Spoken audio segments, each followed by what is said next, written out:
Well, good morning everyone, and welcome once again to another episode of Walking the Fells of Great Britain.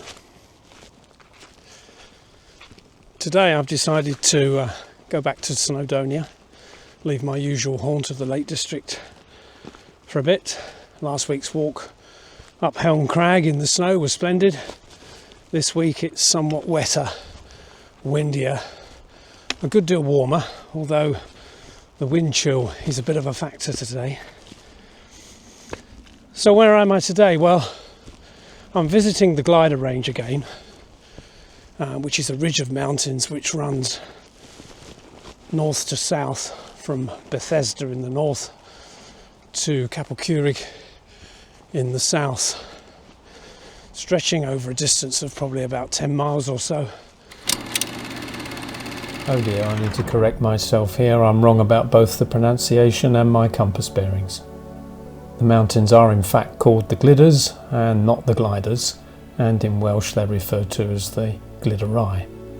And the ridge tends to run from west to east and not north to south.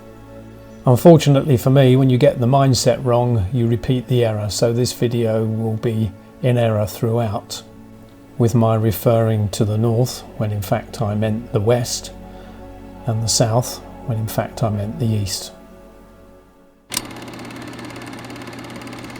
And including a number of peaks along the way. Today I'm at the very southern end of it, visiting a part of the ridge, or the range of mountains, which I've never visited before. So that for me will complete a walk along the entire top of this particular set of mountains in Snowdonia. So let's take a look at the route that I'm on for today, and let's hope, of course, I can complete it. Winter is a bit of a challenge, and sometimes, as I've found in recent weeks, I've not been able to complete my walks.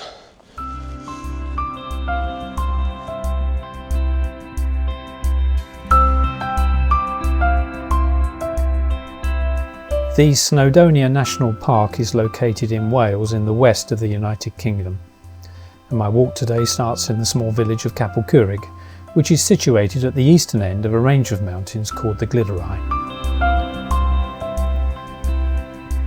This ridge of mountains runs west from Capel Curig for 5 miles, rising to 3,280 feet above sea level at Glyderau, turning then north for a further 5 miles to Cefn y Capel at 2,690 feet above sea level. But my walk today takes me only to Foel Goch via Gallt or Ogof, some 3 miles or so along the Glyderau ridge from Capel Curig. Along the way we pass over the small summit of Cefn y Capel. The ascent path is easy to follow, but extremely wet and boggy for most of the year, and so good waterproof footwear is recommended.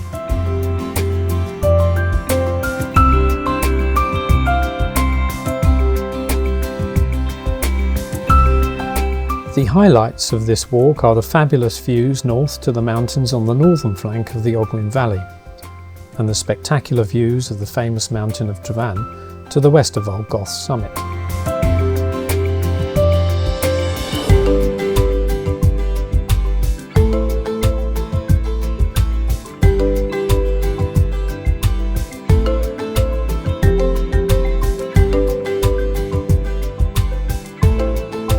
Unfortunately, there are no circular routes back to Capel Curig that do not involve a long road walk, and so we make our return using the ascent route.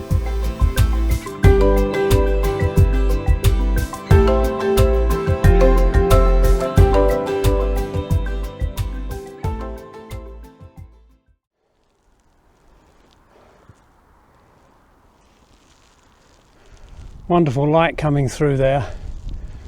There's a sunbeam illuminating the edge of the cloud.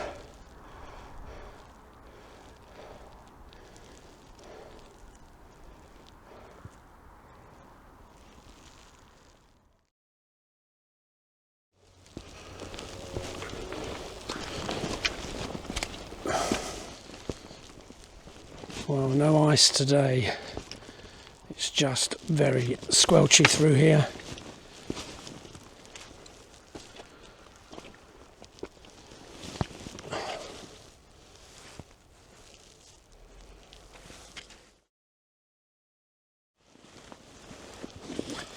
Lovely view back there to Capel Curig. Very squelchy to get to here. I did read in the various reviews people have put online of this particular walk is that it's quite wet. So in winter probably all the more so, but as I come over this brow here, this vista that's opening up is just eye-watering. My God. Wow. Look at the way the sun is kissing the tops.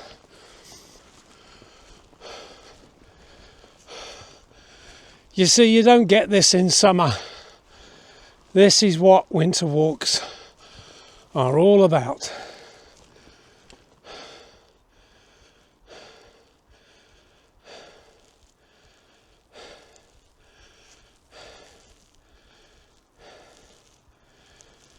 Now, I've no idea what those mountains over there are called, but I have actually been up them, so I'll dig out my record of them in the past.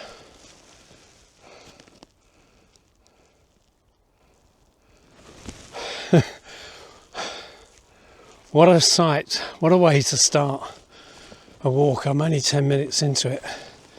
I do hope that the video gives the same impression as the scene did to me, to the eye. Finding the path is a bit tricky, mind you, and I wouldn't like to be coming down here in the mist.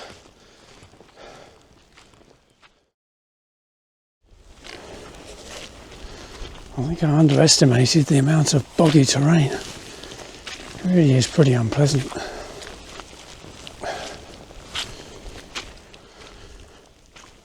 I think this terrain is why none of my children or grandchildren are called Pete. I don't think I could live with a metaphorical connection with what's underfoot today.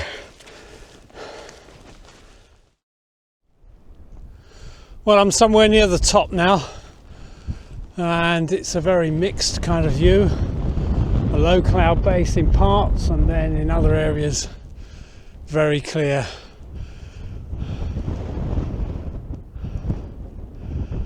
Let me show you.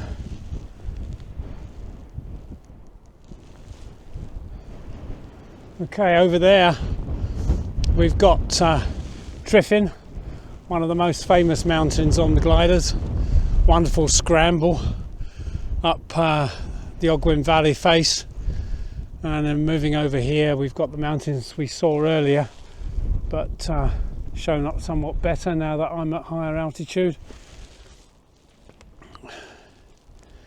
Moving round, looking back in the direction of my ascent, we're coming around into the rising sun and this glorious crepuscular light coming down through the mist.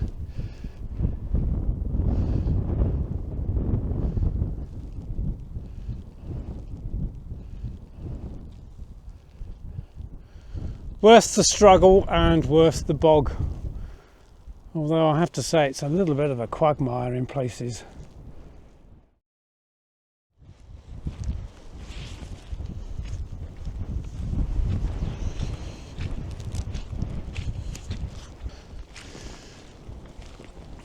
So there's a little bit of a saddle here between the two summits, and there really isn't much difference in height between them, so it's quite a nice little stroll along here really, and I'm sure on a sunny day it would be quite splendid. But today the views are splendid, stupendous in fact, but the walk is a little bit more challenging because of the weather and the ground conditions.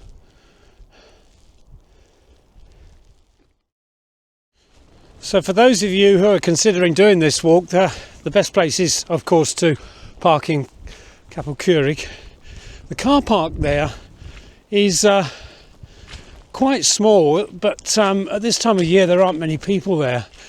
But it appears to be free to park there, and there were no signs at all other than to tell you that it's a car park run by Snowdonia National Parks Authority, but not the usual signs saying no overnight camping as I did last night, and no fee to pay, no signage whatsoever. And yet further round on this set of mountains, if you go to the Ogwen Valley, you can still park there for free for the time being, although someone in the car park this morning said that the situation there is likely to change. But if you go on the other side of this ridge, on the Flamberis side, the parking is tariffed everywhere and is in quite short supply. Even today, as I looked down to the road from this vantage point, I could see all the laybys were parked out. So you do have to get here early, but for the time being it appears that the car park in Capel Curig is free. And in fact, there were a couple of campers there last night in their vans who went off early this morning, so clearly, unlike me, they weren't planning on doing a walk from this location. So I suspect that they were just camping overnight there because they weren't going to be moved on, and then travelling this morning to wherever else in Snowdonia they were going to do their walk from. Oh dear, this is really quite squelchy. I'm going to stop recording for a bit.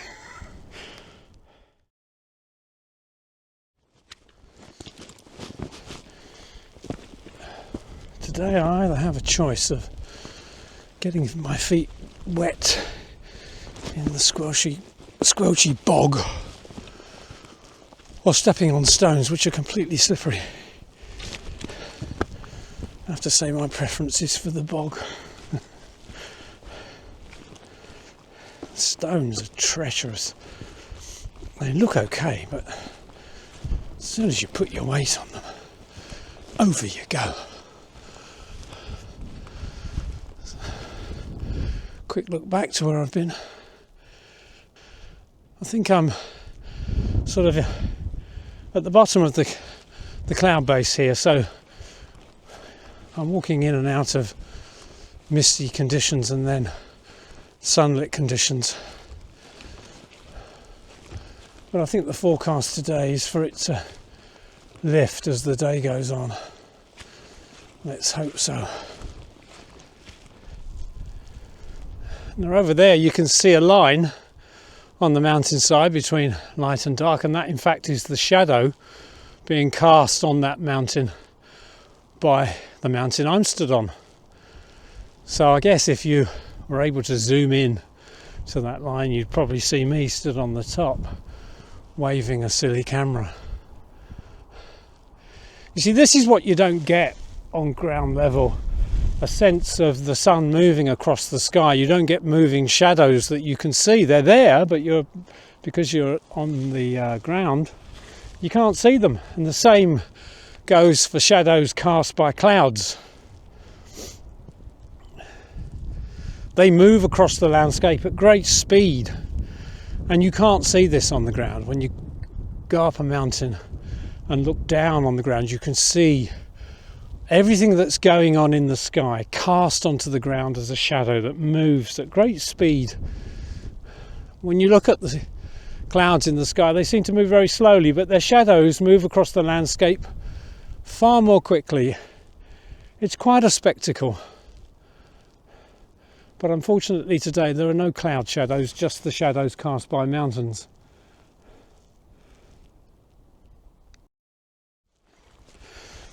It just gets worse, this bog. I've got to go across this stile, which I'll show you in a moment, and it's an absolute quagmire. Oh dear.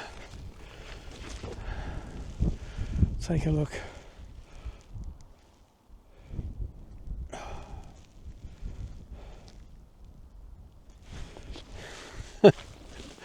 Is it any better in the summer, I ask myself. I'm beginning to realise why this end of the Glyders is not quite so well frequented as the northern end.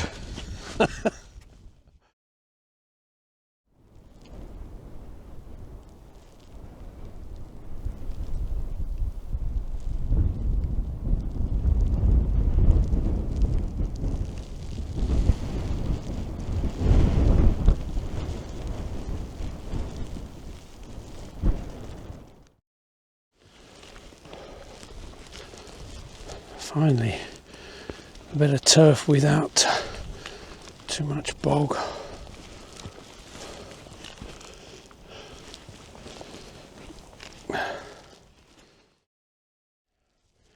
Well, I think that's it for today. It's a bit too cold and damp for me to continue up to Tryfyn, which is the mountain you can see behind me there. Not that that was part of the route for today. It's a little bit of a disappointment really, because there's really nothing on this summit apart from squelch at this time of year. Good views though across the valley, across the Ogwen valley, and the mountains peppered in snow.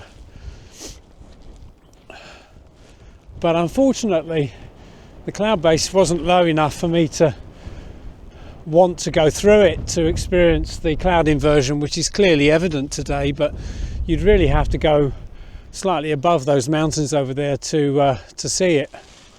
And I did toy with the idea of putting the drone up, but I think it's a bit too windy and there is a risk that I might lose it.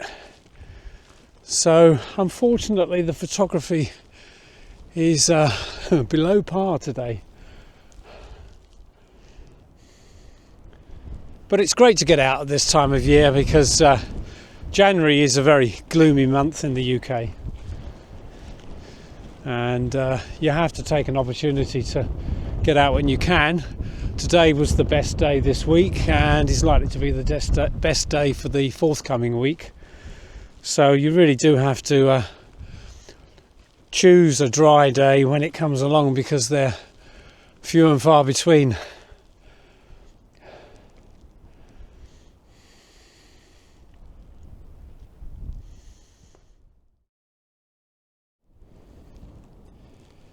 Now I've just spotted over there in the centre of view, just illuminated by the sun, is one of the ridges on Snowdon, and that particular ridge is that's Foel Goch, which is the most precipitous and hazardous route to the top of Snowdon of all the routes up. A lot of people come to grief there every year. It's not a good place to go in winter, although many people do.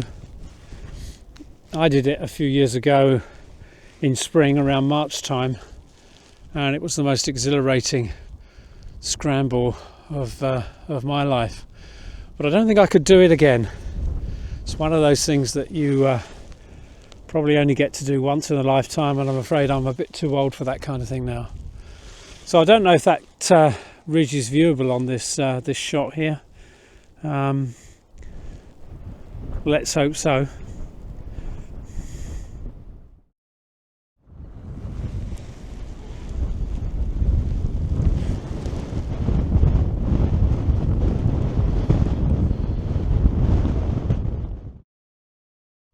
Well, thankfully I'm out of the bog now, but I'm on this last ascent to the second of the two summits today.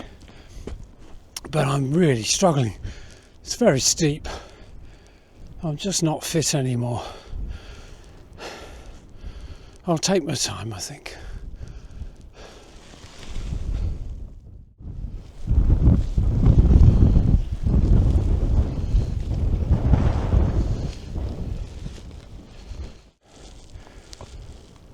So lovely views opening up there,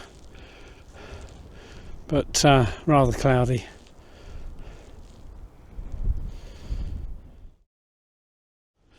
Well, I'm about 200, 250 feet from the top, but it's all clagged in now. It's windy. There's no chance of being able to fly the drone above the inversion that must clearly still be up there. There'll be no views, so I can't really see the point in pushing on to the final endpoint for this walk. I'm no longer the kind of person who needs to bag summits. I'm long past that. It's all about the pleasure and the interest, and I really don't think there's going to be much to see at the top today. So I think I'll call it a day. and head back down, maybe find somewhere to eat my sandwiches behind a wall or something out of the wind. But let me just show you my situation now. So you can see it's totally clagged in, and the path continues on to the top up through the mist there. Well, at this elevation it's cloud, isn't it? A little bit of snow. It might be a bit frosty, although I suspect not. The snow is a remnant from a few weeks ago. I don't think there's any chance of it brightening up now.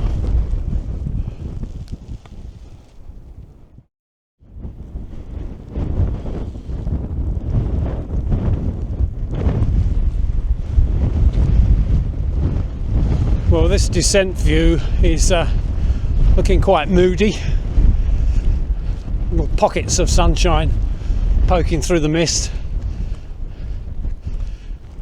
It's probably very bright down at ground level, but I'm viewing it through the mist, so it looks kind of, the colours are muted and it looks rather subdued and moody.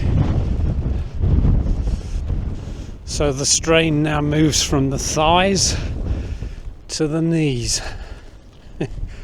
Ascent and descent use entirely different parts of the body.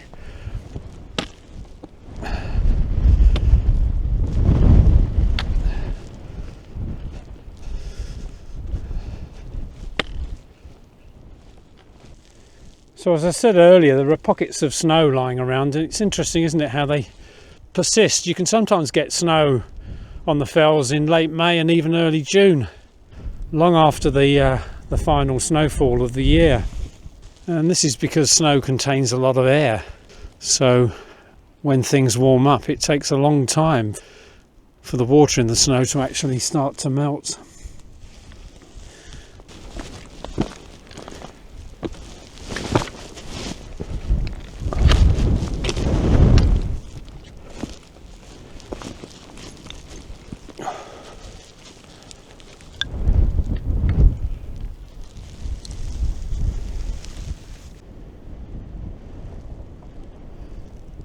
Now here's a lovely demonstration of the difference between regular cloud formation and a temperature inversion.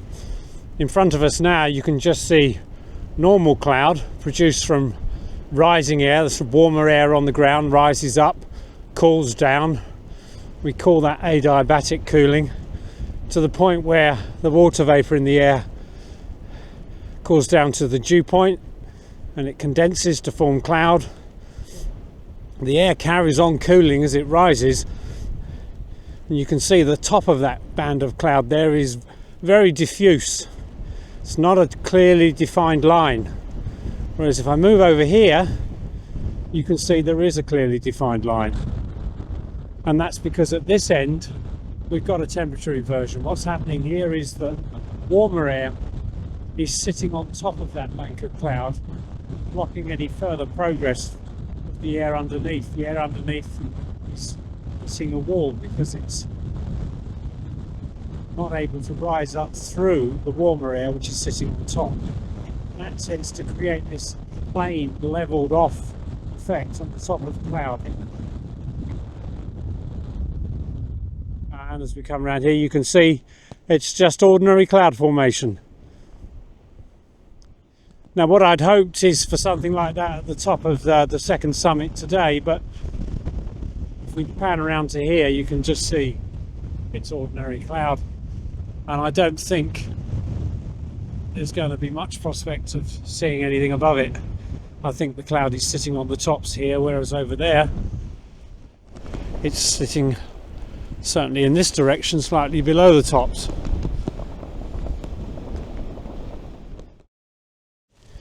Well, at risk of becoming a bit tedious, here we have some more interesting cloud.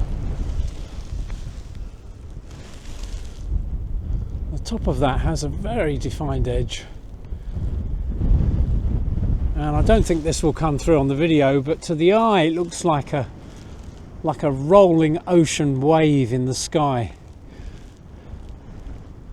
And when I first saw it, I confused it initially with a mountain summit. The top is that clearly defined, isn't it?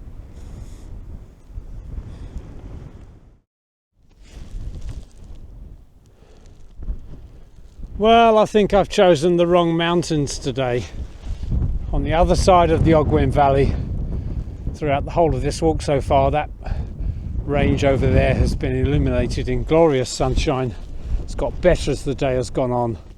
Anyone up there today is having a fabulous walk in lovely winter sunshine. But for me, it's been a different experience. Only a couple of miles away, which just goes to show that weather forecasts can never be general for a mountainous area in this country. The Met Office do their best, but the weather changes literally mountain range by mountain range. So if we look in that direction, you can see the reason why I'm not stood in sunshine is that the cloud over there is forming an inversion, which is casting a shadow over this mountain I'm on now, so that I can't see anything in sunshine. And that shadow is finishing over there. The sun is above the inversion for anybody who is stood on that mountain over there. I have spent my entire day living in the shadow of a monstrous inversion over that range there.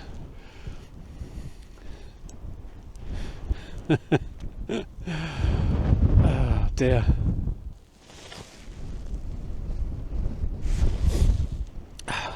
Talk about bad luck, eh? I bet if I'd chosen to walk on the other range, that would have been in cloud. It's just a bit of a lottery, isn't it? But it's a shame.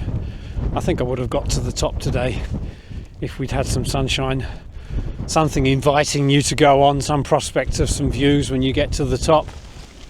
But instead all I've got is this.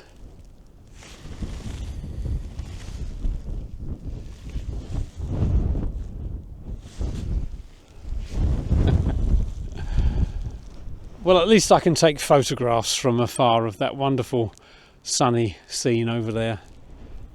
You can see the clouds just kissing the summits, and in between it's just unbroken sunshine.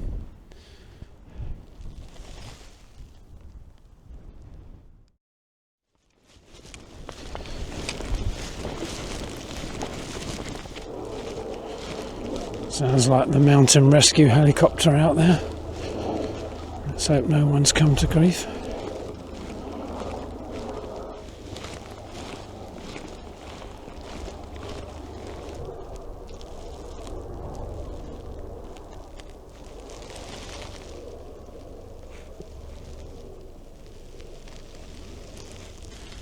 So here we are back at the mucky stile.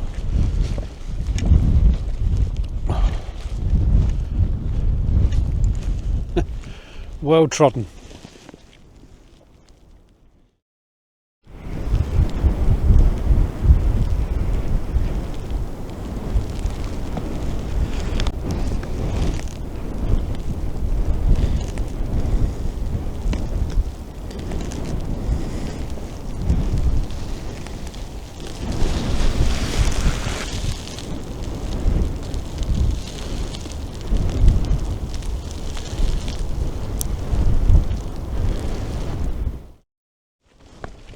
Oh, the light is glorious over there, isn't it?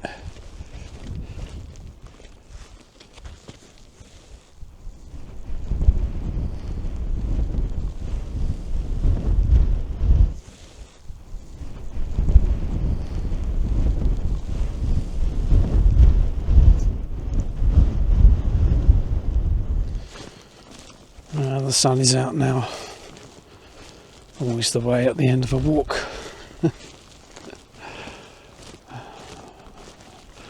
But I think the summit, if I could still see it, that the last summit of the day was still clagged in, so I don't yet regret the decision I made to abandon the rest of the walk.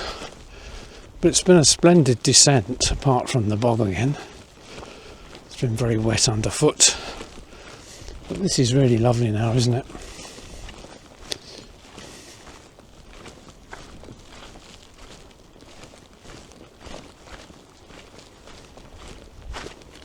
Squelch, squelch. Oh dear. Right, where does the path go now? Oh, over there somewhere. Okay. Oh, it's like a river.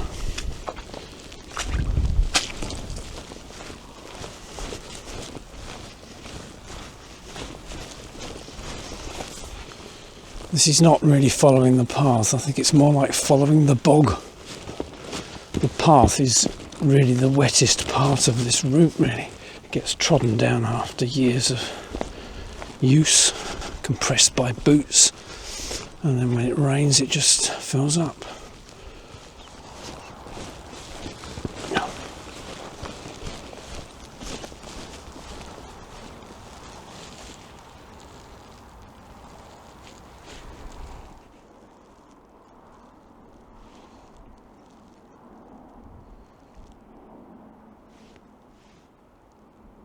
Well, I've just stopped off at the last little viewing point before getting back to the van.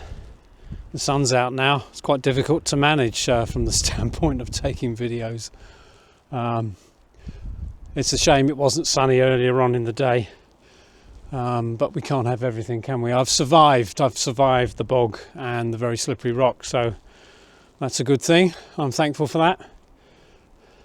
And it was great to get out on a cold winter's day for another walk.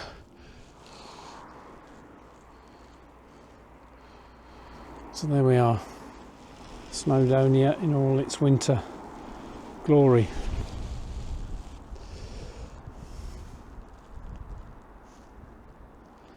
As you can see down there, the car park is full now. So even though it's January, it's winter, there are a lot of crazy people like me who are out and about.